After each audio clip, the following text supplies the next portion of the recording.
Not a day goes by where my team and I are talking about smartphones in the morning, automotive in the afternoon, and then discussing the latest innovations in data center before the end of the day.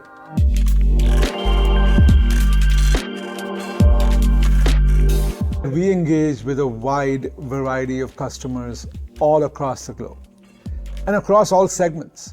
And there are a few things which always surprise us. So for example, some of our large brands which we work with, they would have various segments all in the same company. And I would find that if I was talking to, say, somebody in the devices group of a large company, they may not even know that we have a data center solutions business.